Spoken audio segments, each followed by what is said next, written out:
Bisa ya? Bisa? Oke. Hari ini kita bakal membahas mengenal dan memahami etika lingkungan.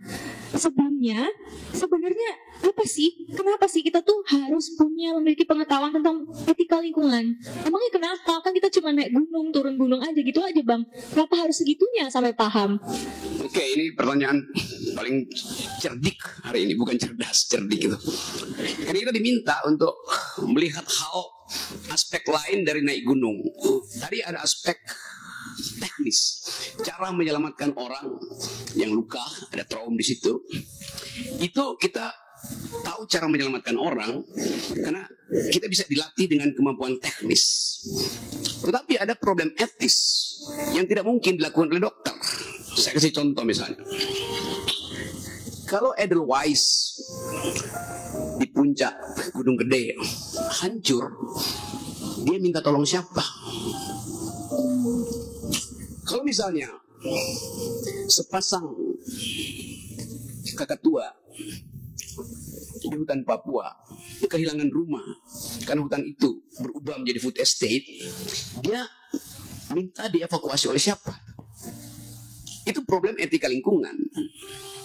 Kalau seseorang tersesat atau jatuh di ketinggian 4.000 meter di Nepal, kalau nggak ada anestesi bisa pakai ganja di situ tuh.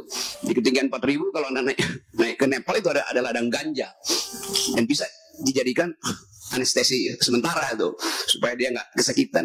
Tetapi kalau misalnya semut, burung, ular di Papua digusur oleh kebijakan kekuasaan, dia minta tolong siapa?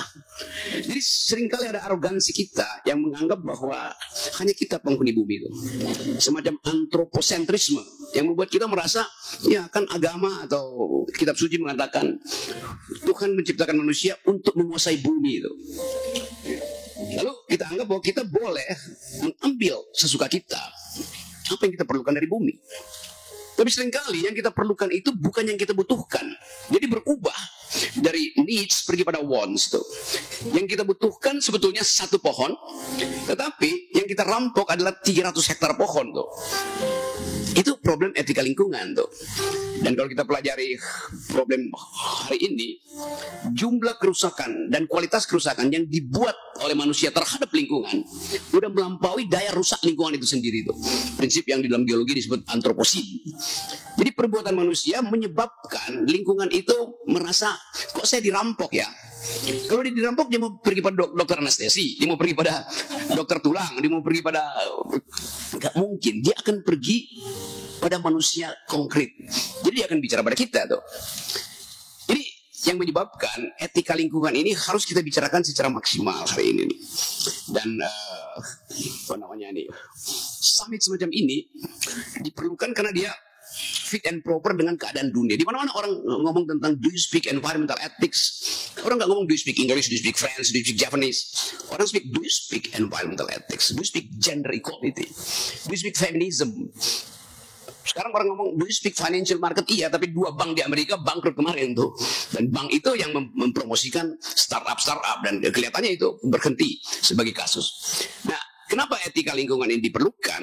Karena kalau kita lihat dari atas misalnya, Indonesia itu hijaunya itu memang bertambah. Kalau kita komplain, jadi deforestasi itu. Nanti pemerintah kasih data. Anda lihat dari atas tuh, tutupan hijaunya bertambah. Oh iya, tetapi itu hijaunya lapangan golf. Hijaunya sawit. Padahal hijau dalam pengertian bumi adalah diversity itu. Kan nggak mungkin hijau itu hanya karena pohonnya sama itu, atau cetak sawah lalu jadi hijau. Jadi ada problem di situ bahwa kita sebetulnya malu bahwa kita mampu menolong orang yang tersesat di hutan, kita mampu mengevakuasi manusia yang jatuh di jurang, tapi kita tidak mampu untuk menjawab permintaan dari alam yang mengatakan, Anda manusia, stop dong, jangan terlalu banyak ambil batu bara kita, jangan terlalu banyak rampok hutan kita. Jadi ini poinnya tuh. Nah karena itu saya mau terangkan itu sebagai masalah kita tuh. Saya kasih ilustrasi misalnya, Papua itu ada 37 juta hektar hutan Papua. Di dalam 37 juta hektar itu 80% adalah hutan primer. Di dalam hutan primer itu ada kira-kira 2.000 unggas, ada kira-kira 160.000 jenis pohon, ada kira-kira 20.000 jenis mamalia, ada macam-macam, ada 500 masyarakat adat yang sekarang diubah menjadi food estate. Lalu orang bertanya, kemana hak dari masyarakat adat untuk menghalangi Papua menjadi food estate? Kemana hak dari burung untuk bertengger di pohon-pohon lama itu, tua itu, dan mengicaukan sejarah panjang kita? Jadi itu sebetulnya inti dari persoalan bumi hari ini yang di mana-mana dibicarakan tuh. Kita tahu 2 tahun 3 tahun lalu ada seorang perempuan, anak muda, namanya Greta Thunberg. Tahu ya kamu ya? Aktivis yang bikin climate strike. Dia bertemu dengan 40 pemimpin dunia. Dia lakukan kampanye untuk menyelamatkan bumi. Padahal dia anak 14 tahun pada waktu itu. Berhenti 2 tahun dia nggak resign. Dia freeze kegiatan akademisnya hanya untuk keliling dunia tuh. Satu waktu di Paris dia kasih ceramah tentang cara menyelamatkan lingkungan. Dia butuh sumbangan. Lalu semua selebritis dunia datang ke Paris bawa sumbangan pakai private jet. Lalu di depan publik Greta Thunberg maki-maki mereka. Kalian membawa sumbangan ke saya untuk menyelamatkan bumi. Pada saat yang sama kalian rusak ozon itu. Ada 100 private jet turun di Perancis. Jadi seolah-olah trade off antara uang dan lingkungan itu yang harus kita hitung ulang. Nah ini sebetulnya juga soal yang ada di kita, soal IKN, soal food estate yang gagal di Kalimantan, soal pemaksaan. Kan kalau kita lihat seluruh problem selama 7 tahun ini adalah soal perampasan hak rakyat terhadap lahan-lahan dia. Ya di situ ethics first, etika harus diucapkan lebih awal sebelum kita bicara tentang hal-hal yang memakmurkan rakyat ya, tapi bukan itu intinya tuh. Nah, sekarang kita coba lihat sebetulnya core-nya apa sebetulnya tuh dari soal ini. Kalau kita bandingkan dengan keadaan zaman awal di mana semua manusia itu merasa berhak untuk mengambil sesukanya dari alam, ada batas yang dulu disebut lock-in proviso. Mereka yang belajar ekonomi tahu bahwa silahkan Anda ambil dari bumi, tetapi Anda mesti sisakan sebanyak yang Anda ambil pada orang lain. Tapi sistem kapitalisme nggak bicara begitu. Dia eksploitasi habis-habisan, sehingga bumi itu menjerit. Nah, eksploitasi manusia terhadap lingkungan itu akibat dari eksploitasi manusia terhadap manusia yang lain. Kan itu hierarkinya tuh. Kalau saya eksploitasi buruh, maka buruh akan eksploitasi hutan untuk dapat kayu bakar tuh. Berapa kali saya naik ke misalnya Gunung Sumbing gitu. Satu waktu saya Gunung Sumbing bertemu dengan ibu. Dia udah ada di ketinggian 2.500 untuk cari kayu bakar. Karena dia anggap dia nggak mampu beli LPG tuh. Jadi ibu ini tentu nggak punya pilihan lain selain merambah hutan. Hutan yang dia tahu akan menyebabkan banjir dari gunung, tapi dia nggak punya pilihan karena negara tidak memberi semacam cara mitigasi untuk membackup ekonomi rakyat. Jadi fenomena ini yang mau kita bicarakan sebetulnya sebagai penanda bahwa kalau kita naik gunung itu artinya sebetulnya kita lagi bikin jejak ekologi yang mungkin sekali itu kita sedang merusak lingkungan tuh. Ecological footprint yang kita taruh di situ, apalagi yang sekarang itu seolah-olah jadi sensasi itu kalau anak-anak muda tiba-tiba pasang di Instagram nih baru habis naik Gunung Raung, habis gunung apa namanya Semeru segala macam di Instagram kan itu. Lalu orang yang lain juga terangsang untuk sama-sama naik gunung tuh. Padahal dia naik gunung hanya untuk status Instagram. She doesn't speak anything about environmental ethics. Nah ini bukan kegagalan mereka, ini kegagalan pemerintah untuk kasih edukasi itu bahwa lingkungan itu sekarang ada dalam keadaan katastrofi itu dan semua orang berupaya untuk mengendalikan lingkungan melalui kebijakan. Januari yang lalu di Davos itu satu kota di Swiss, ketinggian mungkin 3.000 meter itu, yang setiap tahun seluruh CEO dunia, Elon Musk ada di situ, dari Cina, Yoma segala macam itu, bertemu dengan 7 pemimpin negara-negara maju. Biasanya itu pertemuan tahunan untuk bicara tentang masa depan ekonomi. Baru kali ini di awal tahun 2023 pertemuan itu membalik paradigm bahwa kita harus hentikan ekonomi yang basisnya adalah eksploitasi lingkungan. kita harus hentikan ekonomi yang selalu diukurkan pada growth. Maka mereka mulai bikin tentang degrowth. Hal yang sebetulnya cocok dengan kita. Karena kemampuan kita untuk mensuplai oksigen ke dunia itu ada di Kalimantan, ada di Sumatera, ada di Papua. Tetapi kita nggak paham bahwa paradigm baru itu justru menuntut kita untuk menghemat perusahaan lingkungan. Contoh paling mutakhir. Kira-kira 2-3 minggu lalu ada berita bahwa nikel Indonesia itu yang jadi sumber energi terbarukan tinggal 10% depositnya tuh. Harusnya pemerintah katakan karena tinggal 10% stop eksploitasi itu. Tetapi pemerintah keburu mengeluarkan kebijakan untuk mensubsidi mobil listrik. Akibatnya perusahaan-perusahaan yang rakus nikel ini bukannya hentikan, dia keruk lebih banyak lagi tuh. Karena dia tahu 10 tahun lagi akan habis. Dia mungkin bisa hentikan itu, tapi dia tahu bahwa pemerintah kasih insentif. Jadi tidak konsisten pemerintah. Kalau dia ingin lindungi lingkungan, dia stop insentif yang menyebabkan energi terbarukan itu digali dari bumi itu. Padahal sebetulnya yang kita sebut mobil listrik misalnya itu siklusnya berapa tahun sih? Paling 10 tahun juga udah berhenti kita konsumsi mobil listrik. Karena memang mobil itu tidak menimbulkan polusi di dalam mobil. Tetapi listrik yang dipakai untuk energi mobil itu datang dari batu bara. Kan itu algoritmanya begitu kan. Jadi sumber dari energi yang kita sebut bersih itu datang dari energi kotor batu bara. Itu satu problem. Problem kedua, mereka yang menguasai batu bara ini menguasai tanpa proses demokratis. Itu kan ditunjuk-tunjuk aja.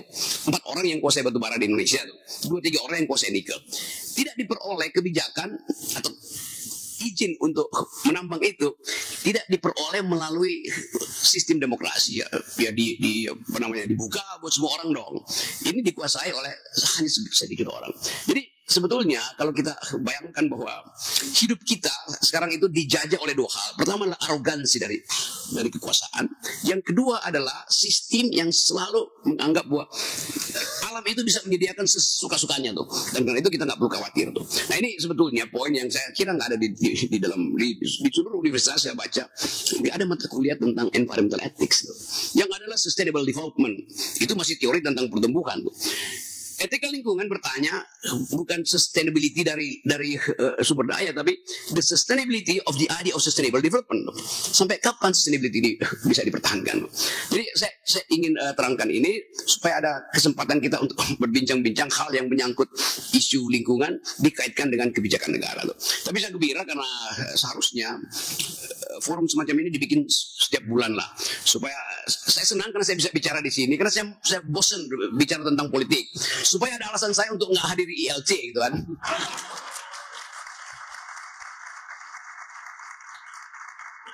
Tadi di mobil dari bandara, seorang mahasiswa kedokteran nanya pada saya, Pak Rocky kan terkenal di dalam lingkungan politik, kok bicara lingkungan sekarang? Jadi Anda bayangkan, nggak bisa dia hubungkan antara problem lingkungan yang menyangkut nasib generasi, nasib kalian nanti, yang nanti ada compete dengan apa yang disebut sebagai bonus demografi itu. Ketika ada kerusakan lingkungan, kemampuan kita untuk menyerap oksigen berkurang tuh. Itu artinya Anda akan bertanding dengan oksigen yang kurang dengan anak-anak Eropa yang sekarang getol dengan upaya untuk menghadirkan climate strike. Udah kalah tuh dari segi pertandingan ide. Karena kita lihat misalnya keadaan hari ini, stunting di kita, kekurangan nutrisi itu prevalensinya udah 24%, mendekati 25%. Apa artinya? Artinya dari 4 kelahiran 1 anak pasti stunting, kekurangan nutrisi. Dan kita tahu anak yang kekurangan nutrisi itu 10 tahun lagi dalam formative years-nya dia kekurangan 25% otak, dan otaknya nggak tumbuh, right? Anak yang lahir hari ini kekurangan nutrisi, artinya dia nggak mungkin jadi bonus demografi di 2045 tuh. Kenapa kekurangan nutrisi?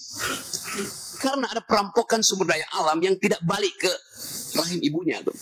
Data PPATK misalnya 2 hari lalu, ada 41 triliun rupiah yang diperoleh melalui ekstraktif industri, artinya dengan merusak lingkungan, yang tiba di partai politik.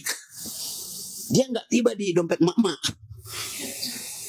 Jadi kita membayangkan ini sebagai satu kerusakan moral pada bangsa ini. Nah karena itu penting hari ini untuk kita bicara. Itu saya kasih pengantar, kita bisa tanya jawab bahwa tadi pertanyaan mahasiswa itu, kenapa Pak Rocky mau ngomong lingkungan? Karena kaitan antara lingkungan dan kebijakan politik. Dan sebetulnya saya lebih dulu naik gunung ketimbang naik panggung ILC itu. Saya udah mungkin 40 tahun naik gunung itu. Jadi keadaan ini yang membuat kita seolah-olah terasing dari isu-isu lingkungan. Dan kalau kita lihat sekarang juga nggak berhenti tuh eksploitasi lingkungan tuh. Padahal sebetulnya kita tahu yang dapat konsesi buat bikin IKN itu kan pertama-tama adalah mereka yang punya tanah di situ, dan tanah itu udah di coupling hanya untuk kepentingan infrastruktur. Padahal itu ada paru-paru dunia. Anda bayangkan misalnya ketika IKN itu udah jadi, anggap aja IKN itu jadi itu. Hari pertama ada 20 private jet tiba di situ, artinya ada lubang ozon yang mereka buat di situ. Hari ketiga 100 private jet karena mau korupsi. Yes. Artinya bunyi bising private jet itu membuat burung-burung di Kalimantan itu nggak bisa bercinta kalau dia punah gitu, karena fungsi elektromagnetiknya.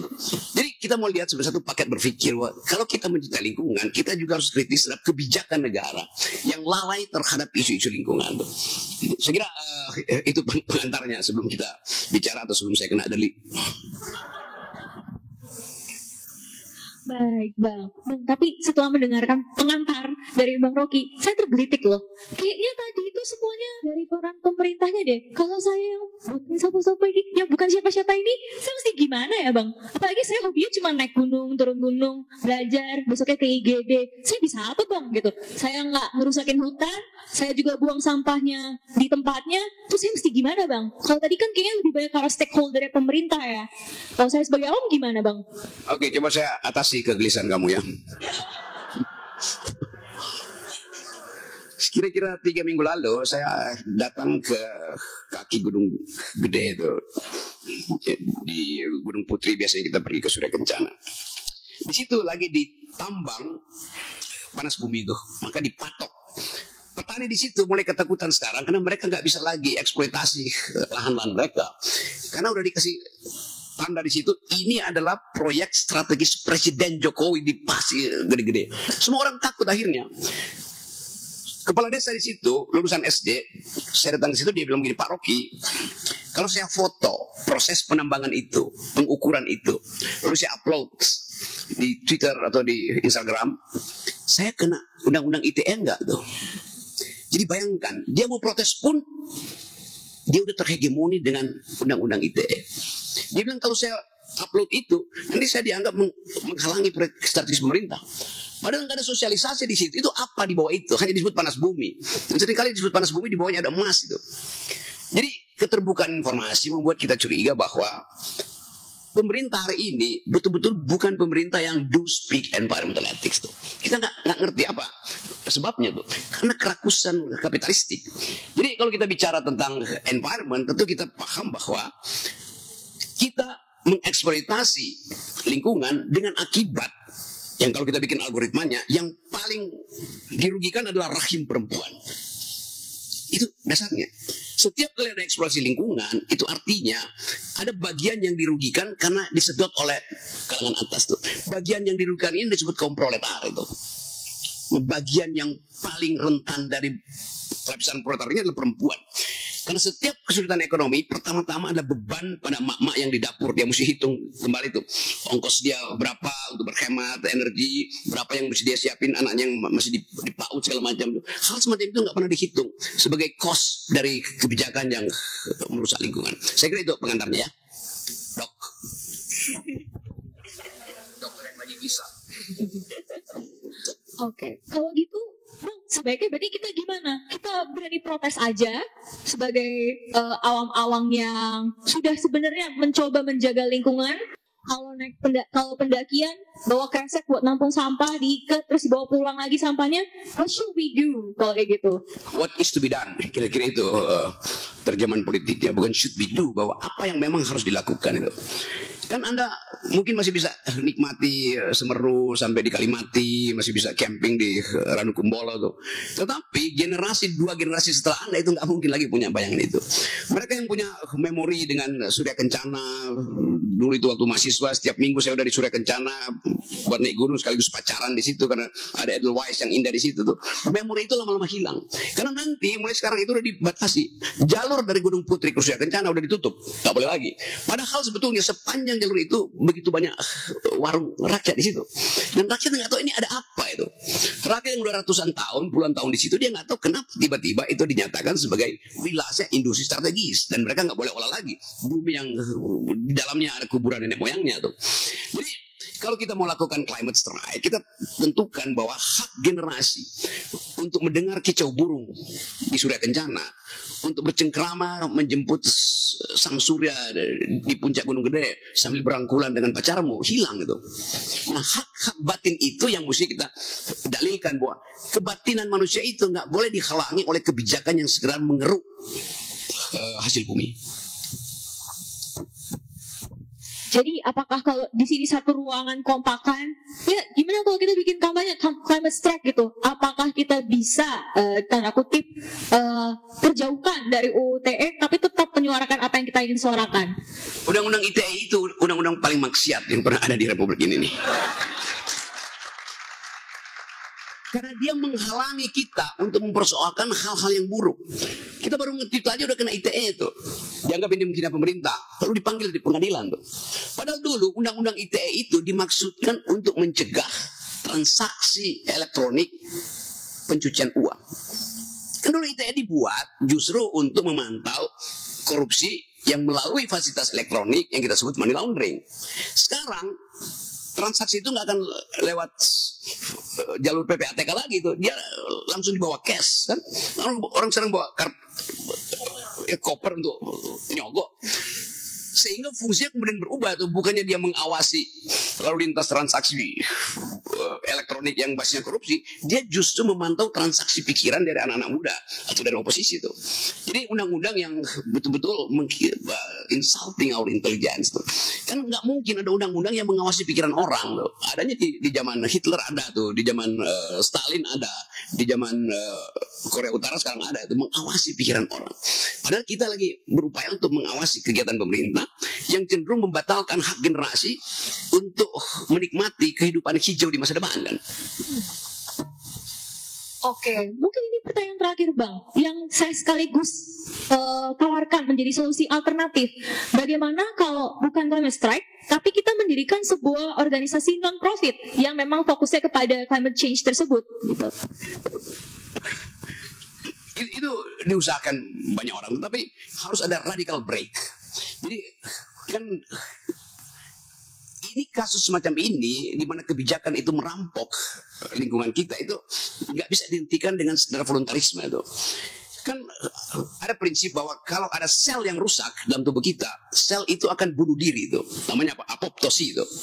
Betul ya istilah kedokterannya. Sel itu akan bunuh diri supaya dia tidak mengganggu sel yang lain. Tetapi sel semacam ini di dalam kehidupan politik justru dipelihara untuk membusukkan tubuh politik kita keseluruhan. Lalu dia metastasi itu. Ini kan mesti ada tindakan radikal untuk menghentikan sel yang buruk ini. Nah, sel buruk ini apa? Pemilu. Sel yang buruk ini apa? Oligarki segala macam tuh. Jadi kita udah bicara panjang lebar bahwa kesempatan untuk melakukan pembenahan melalui pemilu itu nggak bisa tuh. Kesempatan untuk sekedar volunteer, oke kita bikin kalau ada misalnya kumpulin dana untuk menjaga lingkungan, yang paling banyak menyumbang itu adalah perusahaan-perusahaan pusat lingkungan. Anda majuin proposal, oke nih kita kasih uang, tapi kita akan kontrol itu di parlemen tuh. Jadi kalau kebijakan itu dibuat di parlemen, lalu si perusahaan lingkungan bilang oke, toh kita akan rusak lingkungan itu untuk eksploitasi demi profit, tapi kita juga kasih CSR untuk teman-teman di Unair misalnya, supaya ada sedikit aktivitas semacam ini tuh. Kan itu palsu juga tuh. Jadi mesti ada radical break. Radical break basisnya ada radical ideas tuh. Jadi ethics first, environmental ethics first itu adalah dasarnya tuh. Tentu ini bisa kita gabungkan dengan kecenderungan dunia sekarang untuk mengumpulkan anak-anak muda dan bersama-sama melakukan climate strike. Jadi saya usulkan bukan sekedar LSM, tetapi satu upacara masyarakat sipil untuk kasih tahu pada pemerintah bahwa Anda menghalangi hak kami untuk bernapas di masa depan itu. Oke. Wow, jadi itu ya take home message-nya ya, Bang. Kesimpulannya adalah membuat sebuah upacara massal ya, langsung menyuarakan secara directly ke pemerintah. Berarti seperti itu ya, Bang ya, kesimpulannya. Ya, ini peresmiannya hari ini nih. Ini pesertanya udah ada 100 kayaknya, Bang. Cukup. Oke. Baik, Bang Rocky. Terima kasih banyak untuk ini, bagi saya baru pengantar saja. Ini sangat membuka mata. Saya harap ini bukan terakhir kalinya ya, Bang. Kita bisa berdiskusi langsung. Terima kasih untuk insight-nya, Bang. Semoga kedepannya kita sebagai muda-muda ini bisa lebih berani dan lebih solutif.